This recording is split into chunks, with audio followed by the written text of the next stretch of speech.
When the Me Too movement was prominently in the spotlight a few years ago, I was surprised by the amount of sexual assault stories there were from strangers and people that I knew personally. Stories ranging from groping to brutal and aggressive rape. But what a lot of people don't know is how so many women and even men have had a hard time figuring out how to cope through the pain of being a sexual assault survivor, and let alone how to help others get through that pain as well. But my guest today, Mikalah Gordon, has used her platform and her music as a way to gradually heal and allow others the space to heal as well. You're listening to We Need to Talk. We Need to Talk. Mikalah Gordon, thank you so much for being on We Need to Talk today. Thank you so much for having me. Absolutely. I'm really excited to talk with you. Obviously been following you for a while. We have many mutual friends. All of so I'm them. glad we finally get to sit down and have a one-on-one. I love it. I'm really excited. Me too. And I'm so proud of you. Thank you. I'm proud of you too. Yeah. So it's mutual. Thank you. Mutual respect and love. Obviously, you started at a very young age being in the spotlight. Many people know you from American Idol, which I won't say how long ago that was, because even when I looked back, I was like, what? I know. It's crazy. But, you know, starting in the industry at such a young age, what do you feel like some of the positive takeaways were? Because, I mean, I know we can talk about starting as, child actor or child singer or whatever. You started in your teenage years in American Idol. What were the positive takeaways from that experience? Saw my audition clip and I saw this clip where I was trying to go from Hollywood to the top 24. And I said, if you send me home, Simon, you're taking me to prom. And he was like, I'm not, and you are going to the next round. And there was such this vivaciousness and fearlessness, and I wasn't afraid of anything. And it wasn't because it was coming out of ego. I actually posted this the day before the album release. I had lost my legal guardian at the time, the day before I was supposed to go do this audition. And I was like, I'm going to do this audition no matter what. Like, I'm not going to be let down like this. And I made it on that stage and I was so just proud. And I had like known all these things that were happening internally. And, you know, I feel like I could have only done that young, because I feel like as we get older, we become more, unfortunately, jaded or more realistic or more doubtful. And because I was so young, you really couldn't tell me anything. Like I really was like, you all are great and I'm really great and I'm going to be great right now. And it was such a different energy. And I think that, like, I'm so grateful that I got to do it at that age, because I just made myself so proud. Yeah, I love that, because so often you actually hear that people should wait and that they're not ready when they're at that age. But I think it's just a testament to the type of personality that you are and the work ethic that you have. And also because you knew what you wanted to do. I think that makes a huge difference, rather than kind of being thrown into it, maybe by your parents or whoever you're with at the time when you started at a young age. So I think that's awesome that that's what you took away. Thank you. Yeah. You know, I think also it was more so out of survival. Like, I wanted to get out of my situation and I wanted to have a better life, and I wanted a better life for my brother. And I knew that. And I think that that's what it was for me. I was like, I'm going to do well in my life. I'm going to get out of here as fast as I can. And thank God I did, because the you know, look, we all come from dysfunction. My story's not new, but the longer you live in dysfunction, the longer you believe it. And being able to get out at 16 and then follow my dream and then go back and like grab my brother, I got us out early enough before it was something that would feel like we're never going to have an opportunity to get out, you know? So it was, you know, gutsy, but it was also like, it just was survival. It was survival. Absolutely. So from that moment up until now, obviously you've had quite the journey in your career and in your personal life. And I know that we all learn lessons through adversity and through hardship, but what has been one of the biggest lessons you've learned from that start in your career until now where you are? Ooh, Ooh, I think the best lesson is just that my gut knows exactly what's going on. And whether or not I listen, I know. Like I know. And I cannot listen to people. I mean, I can, like professionals, like my therapist, like, oh, you need to listen to her. But like, I will never, there will never come a time again where I would dim my light for somebody else, that I will make myself smaller when I'm walking into a room. And I think that because I did do that shortly after American Idol, and I saw how that really affected me, and I saw then what played out in that part of my life. Right. And so yeah, I think that's the lesson, is just like, one, my gut knows what's up. We all have that. I feel like, especially like women, like we really do have, we know, but we've just been talked out of so much and gaslit so much that we gaslight ourselves, you know, and especially Black women. Like I also still have privilege, you know, like, but enough, like enough, stop it. Don't gaslight yourself. You know, you're not dumb. Yeah. How have you seen the industry change in the years that you've been a singer and a performer? You know, I think that when I wanted to be on American Idol, the goal was for like a record label, and that was the only way that you were going to have a career. And there wasn't. Well, that's what they sold to us back then, right? Right. They made it seem that way, for sure. Yeah. And I signed with Randy Jackson, and that was a big old flop. And we didn't have social media. We didn't have the same control. I was a very wild looking 16-year-old, and they wanted like cookie cutter, and they wanted my personality to be a little bit different, or more you know, like not as outspoken or whatever. And I think that what I love about this generation is that they're not waiting on anybody to give them anything. Like they will go on their little TikTok and say what you will, but like they're not waiting for a casting director to cast them. They're not waiting for to do a 2 million person audience. Like they have figured out social media. They are finding their, you know, niche. And it's really taken a hit, I think, on the entertainment industry. If you see, television isn't even on television anymore. It's all now being streamed. I mean, that's what happened through social media, through the power of like the people. And social media can be destructive as well. Don't get me wrong. Like we try to find the positive, though. We really do. We do. And I think one of the ways that I've noticed you're using it a lot, which I think also artists from our generation, because we kind of grew up in that middle of having not social media and then having to figure out social media. We're like in that weird limbo area, right? I hate it. But I think what I hate it and love it, right? Yeah. But I think what I do love about what you've been doing, and I've seen a lot of artists, specifically in our age range, doing this, is leaning more into that vulnerability and that authenticity. And I appreciate that, because you start to realize that people are actually wanting to connect with that more, as opposed to the past of the manufactured artist. Like you were saying, they wanted you to be that cookie cutter 16-year-old, but you're like, that's not me. Like, I just want to be myself. And whoever signs on board for that, that's who's meant to be my audience, right? So was it difficult for you to lean into that vulnerability as an artist as of late? Or did you think like, you know what, I'm just going to do it and see what happens? You know, it's interesting. I think it was harder than I thought it was. You know, this is my first album. I'm 34 years old. Like, I did stand-up comedy for almost 7 years. And I did hosting, and I did things where I could show my personality and be funny, because I think that I was afraid to share my story in a vulnerable way through, you know, through music, through having to really be honest if you're going to do it in a different way than with comedy. I can be very self-deprecating. I can make you laugh with comedy, but this one I might have to really look at you and go, okay, here's what happened. Or like, here's where we're at.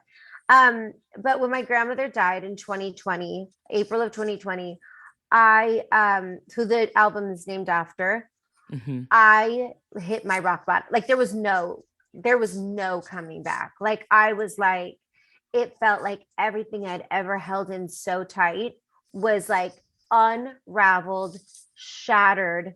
It even got so painful that I was like, I don't even know if I want to be here anymore. Like Mm. it was just a lot. And I did. I was very destructive for a couple of months.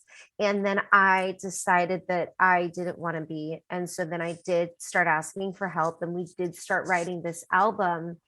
And I just thought my grandma's death was sort of a rebirth for me. And it was sort of like, I'm Mm. going to come back, and I don't want to be like in pain. These are stories that people have, one of which being sexually abused. And I don't feel like keeping these secrets anymore. Yeah. I love that you're also using music as the way. I mean, obviously, music's been a huge part of your life, but I think that that's one of the powerful things of music is that people can find songs to relate to and express maybe words that they wouldn't have in any way. So I think that specifically with the lead single off of your album, which is Vivian, that you named after your grandmother, which I think is Yeah. so touching, but you had a lead single, it's called Hands Off, correct? Yes. And that you really drew on your own personal story of being a survivor. So what was the process of one creating the song but also making the choice to be open about that aspect of your life, because it does take a lot for survivors to finally come forward, and I think people don't realize that it doesn't matter how long it may have happened, how, in the past, when you make that decision, it's your decision, right? So what led you to want to make the decision to be forward about that and then write a song about it to empower other women? Um, your voice is like so beautiful and soothing that it almost like just makes me emotional. I'm just like, oh my God, I can just listen to you. I'm just gonna start crying. But that's Oh. what I like to do anyway.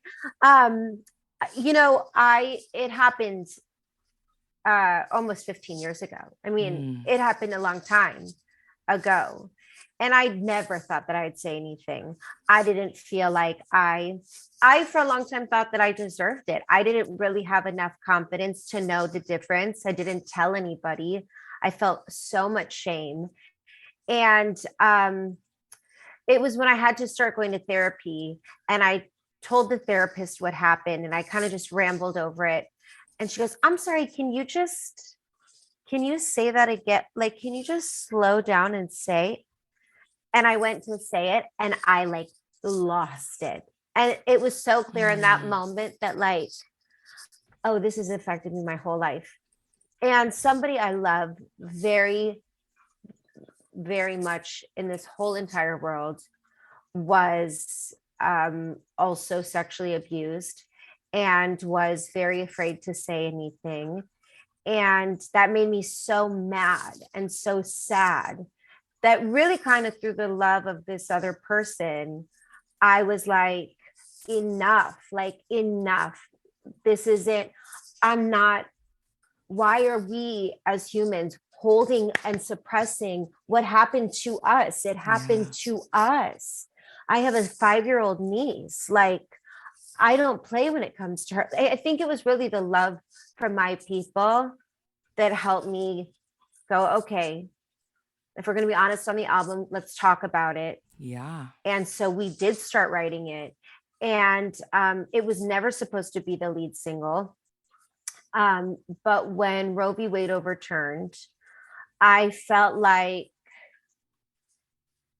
I just feel like as women, we just still don't have as many freedoms as we deserve. And then you open that up to a whole community, to non-binary, to our trans brothers who still need those things, to just such a community of people that are not being Yeah. protected still. And it was Yeah. like it became bigger, and it was like hands off everything. Like, get your hands off of me, get your hands off of like our community, get your hands off women. Yeah. Like, we birth you. Like, what are you doing? It's interesting because I've had that thought so many times. And it unfortunately flipping it that way and saying like you wouldn't want this to happen to your mother, you wouldn't want this to happen to your daughter. why can't, the perpetrators and the abusers think in that mindset? And I don't know why. I just don't know why. That's never at the forefront of their mind. I will say, and it was something that I had to come to terms with because I couldn't come to terms with it. Somebody had pointed out that those predators truly are dealing with a mental illness. And it's not to make an excuse, because trust me, I would cuss them all out if I could. Like, I would never make excuses. Right. But you have to be mentally ill in order to do any type of harm that way. And oftentimes they were harmed that way. And so, whereas like I wanted to seek revenge on every single person and burn everyone's house down, I wanted to maybe just be a little tiny part of just the healing generationally. So like my niece never experiences that, and our children don't experience that. And, Where are you with forgiveness in regards to your own personal experience? Well, do you want to know the truth, or do you want to know? We're open book here. So as honest as you feel comfortable. Yeah. um it's hard for me. Yeah. I imagine so. I imagine so. It's hard for me, and I'm, because of circumstances, am reminded every day what happened by a simple drive that I take to get to a destination I need to get to. I feel like what bothers me the most is that it's this whole statute of limitations. Like, you finally build up enough courage to say something, and then they're like, sorry, babe, nothing we can do. It's too late now. And if you do say, because a lot of people said, are you ever going to say who did it? Just say who did it. Will I be sued for defamation of character? Like, what does that look like? Like, there's just so many things where it's like, I don't want money. I don't want anything. I just want justice. Like, I just want this person to be held accountable, because it harmed so much of my life. And so many people feel that way. And to be shut down by statute of limitations, it is truly one of the most frustrating things. I can only imagine. And I think that that's why there's such a stigma surrounding survivors coming forward, because you shouldn't have to go through this checklist. Okay, well, if I speak up, is this person going to believe me? Or is this person now going to be mad at me? Or how is my image going to be changed? But I was the one that was hurt. Why am I all of a sudden the person that's causing drama or causing a problem? And I think that I never understood the statute of limitations, because if you were harmed physically, you should be able to arrest and get justice at any point in your life, right? Yeah. But yeah, what is the statute of limitations specifically? I'm assuming it was in California, or you're from Vegas though? Yeah, it was in California. It was here in Los Angeles, and they did make it smaller. Like, for minors, if you're a minor, when it happened, you can still go for justice, but I believe it's 10 years, and mine was 15. Yeah. And it also says, just to validate any man or woman that's listening to this, 15 years ago, we didn't have the Me Too movement. Like, we didn't have all of these like amazing people speaking up. Like, we were not, like, the misogyny was real. And that was for somebody, me, who's had a little bit of fame and is white and is like, I mean, women of color, they're not going to say anything. Right. You're not protected. Like, and it wasn't like that. And so I'm grateful that the Me Too movement happened and people feel like they can be heard now, and we can have songs written like Hands Off. But there is an entire generation who will never feel validated in what happened to them because of it being just such a different time. Yeah, that's really interesting you say that. And that also goes back into the power of social media because, of course, Me Too would have never happened had it not been for social media. And I definitely felt comforted by that movement because now so many people did have a network outside of maybe even their small circle of people that they trusted, coming forward to. But now they could read all these other stories and just be validated in their experience. And as hard as it is to go through something like that, I think that is one of the beautiful things that has happened for women in the last decade, right? Being Yeah. able to have a network and men too, whoever has experienced that, but just being able to have a network of people that you're like, okay, I'm not alone. Someone else has gone through this, someone else has experienced that. But going back to the fact that there weren't those networks and those movements back, the last 10 years, what were you able to, or who were you able to go to for strength to kind of get through this experience? I didn't. I didn't. And Mm, it's not because it wouldn't have been there if I asked for it, which I know now. Um, it was a different time. And yeah. I had felt like I had heard so many times, well, what did you say? Well, what did you wear? Well, what did Mm, you do? Well, what did you? yeah. And because I did have such a big personality on American Idol at such a young age, a lot of those Bible Belt states, they really shamed me. And I never forgot that. And when Mm, I did end up having this situation happen, I didn't forget it then either. And I think that I'm so sorry. mm. It's still like, Oh no, it's fresh, it's raw, I know. And I have to say that I appreciate you using your voice now to talk about it because I don't think that you understand the position that you're in to help so many other people by coming forward, by releasing this song, by sitting down and having this conversation with me. So, no matter how emotional you get, you're making me tear up too. It is so important that you are at a place to be able to share. And I promise you, you are helping somebody right now. well, thank you so much. I hope so. I didn't have anybody when I needed somebody Yeah. and I didn't know how to ask. And so I don't care about this album. I don't care about bops. I don't care about a label. I just, oh God, it just makes me cry. Yeah. I just don't ever want somebody to feel like they're not being heard Yeah. Yeah. because being silenced, I think, hurts more than the actual act. Yeah. Absolutely.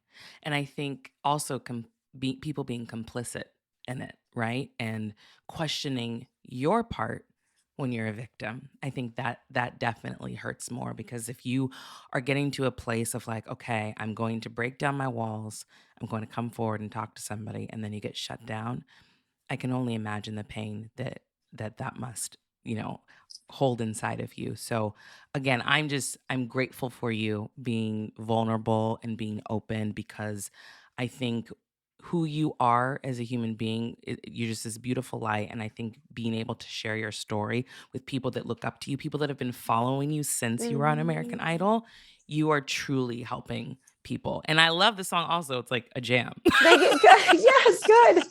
Well, we Yes. wanted it to be like that because I was like, I don't want it to be like sad girl song. Like I want it Right. to I be like, love that keep approach. Yeah. your hands off. And Yes. my niece, she's also thank you for I feel a bit overwhelmed and I feel grateful for your words. And I um take them and I hear them deeply and I don't really know how to take them. So I'm Aw. uncomfortable and I love you.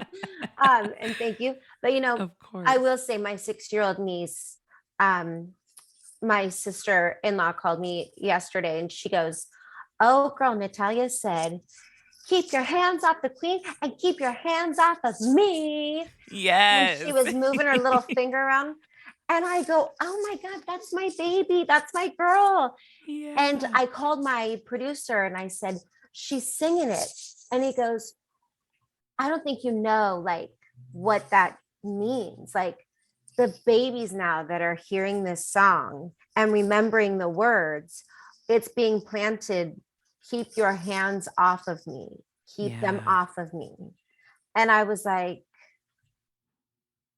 if that's not the most rewarding thing that I've ever experienced in my I life, was just gonna say, yeah, you yeah. know, That's why you do it. that's That's why we exactly do why you do it. what you do. That's why you do the music. That's why you did the song. So you're making waves and making an impact. And I think that that's one of the most beautiful and important things that as artists we can do, right? You got to use your music and your voice for something. So I love that you're using it for that and you're choosing to be a voice for survivors. But on top of that, you also are a very vocal voice for the LGBTQ community. You're also a host for Channel Q with one of my very good friends, AJ. I absolutely adore him. I love that you guys do that show together. And so, being a voice for the LGBTQ community as well in the journey that you've had, what was that like coming into terms with your identity and being out about that as well? You know, that's a whole other interesting situation. First of all, I love AJ. I'm so happy that he's my guy on that Couldn't show. have asked for a better co-host, right? I know. That's my bestie. That's my guy. Um, you know, it's really that whole part is very interesting. And the song El Luego on the album really talks about that part of my life. Because you know, when I came out, like I didn't do a whole coming out. Like I didn't care really what anybody thought of me. I had dated men, I had dated women, and I generally only identify as lesbian because I feel like in the past men have thought that was an invitation by saying like I'm Mm, bisexual and disrespected my relationship. And that's kind of what happened and how Owego was birthed. After my grandmother passed away, she was very Italian, very Catholic. And he was trying to send me, we've been friends for years, and he was trying to send me his regards in regards to my grandmother. And in turn ended up really in the darkest moment of my life trying to make an opportunity to like be with me and make it like a religion thing and being like, oh, well, your grandma, she was so Catholic. Don't you think you should be like straight? Don't you think, you know, it was just the war of like religion and being a part of the community and how yeah. it's so weaponized. And it's like, oh, don't you want to have like an easier life, like a normal life? Like, don't you want to like, you know, for your grandma, like for your Catholic family? And it was so manipulative and it was so gross. Mm, And it was something that it bothers me for our community that religion and God have ever been used against us. yeah. When, I mean, think about, I want people to think about hearing, well, you're going to go to hell. God doesn't like that. And all you're trying to do is be the best person you know how, love God with all of your heart or whatever religion you were raised with, be kind to your partner. Like the whole religion and homosexuality is something that I just cannot wrap my brain around. And that's why also it was the only English Spanish song on the album because we wanted to go all the way back Latin, biblical, and be like, Yeah. enough. Like, Yeah. this is not a war anymore. And that man did try to use that on me in a very dark time. And thankfully, my grandma was like, I don't think so, you know, from heaven. She was like, no, no. But yeah, it's that's something that I've always had a big issue with. It's a big issue in our community. And Yeah. you know, I know a lot of people that share that story. Yeah. I I mean, I obviously co-sign with that and being I've always been a Christian. I've always been a progressive Christian. So I personally actually never understood that stance from religion because at base my whole thing with God and Jesus is like love people and love God. That's all you're supposed to do. That's all you're Yeah. supposed to do. Not supposed to be any judgment.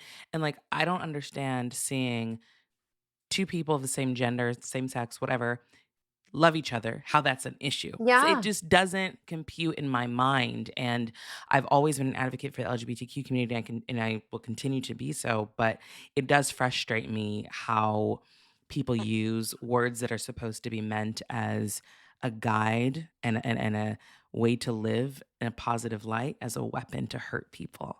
Because Yeah. that's not of God, right? We always say God is love. How is that loving?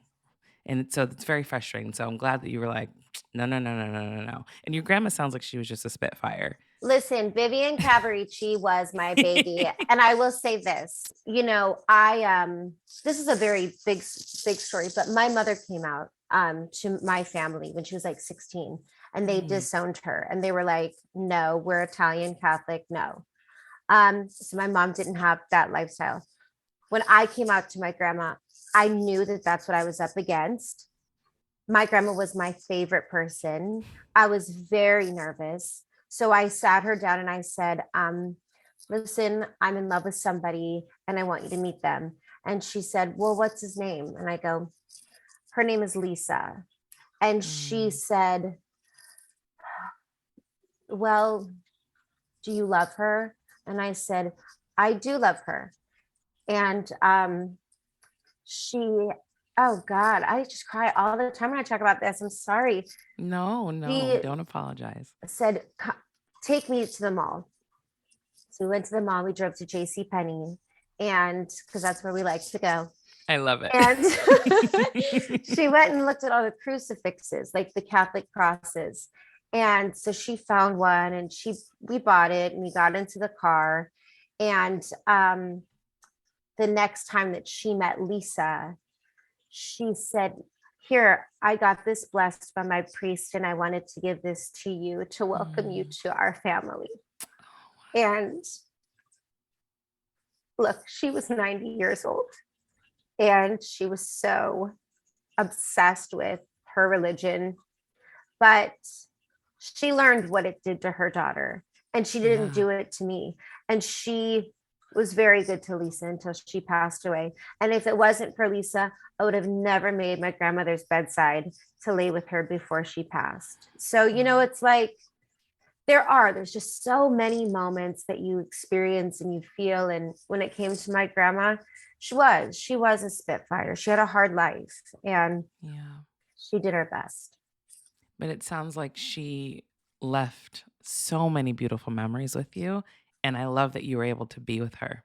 I love Yeah. that, and I remember you shared that story on Instagram, being able to be with her by her bedside, so hold on to that because that is incredibly special, and there's no doubt in my mind that she is beyond proud of you, and, she had a hand in writing the album, right? Yeah, she You did. know, just Yeah. just her presence and what she was in your life, so hold on to that, and I'm I'm really watching you because I definitely remember you on American Idol for sure, and talking to you now, it's it's really beautiful to see the growth. Not even knowing you personally until recently, but it's really beautiful to see the growth in you as an artist and as a human being. And I hope Mm. that people recognize that and hear it in the album. And I think that that's one of the most important things. For you though, when people do listen to the album, what do you want them to take away? I'll just say a DM that I got a couple days ago that I feel like summed up everything. Um, this beautiful little human being said, I just feel so seen. I feel like Mm, when I was little, my story was hands off. And I'm currently going through my El Wego right now. And I hope to get to my good girl, but strange was really hard for me at this age. And it was as if the music validated their timeline in their life. And they said, I've been waiting for this record from you for a really long time. And this is the record that I needed right now. And I don't, there's nothing more that I want than that. Like when I get these women, these beautiful, incredibly brilliant women, and they're like, I'm not ready to tell my story yet, but thank you for hands off. And I'm like, mm, I got you, or I had a hard time with my parents, but I loved them. So thank you for strange. And it's just yeah. like, they get it. They get it. We get it. I love it. I love it. I'm so proud of you. Can you let everyone know where they can pick up your album and also where they can follow you on social media to keep up with everything you're doing? Of course, you can stream it on all platforms, Spotify, iTunes, Tidal. And you can follow me on Instagram at Mikalah Gordon, or go to my website, MikalahGordon.com. And this is an exclusive. We have new merch coming out. It says, "We're the witches you can't burn." From Love it. Hands Off, that'll be on the website. And a portion of the proceeds will go to RAIN, which will be something very exciting and a way to sort of honor all sexual abuse victims. So yeah, it'll be ready. Wonderful. Mikalah Gordon, thank you so much again. Thank you so much, Queen. And to the listeners, make sure you like, share, and subscribe, and join us next week for another episode.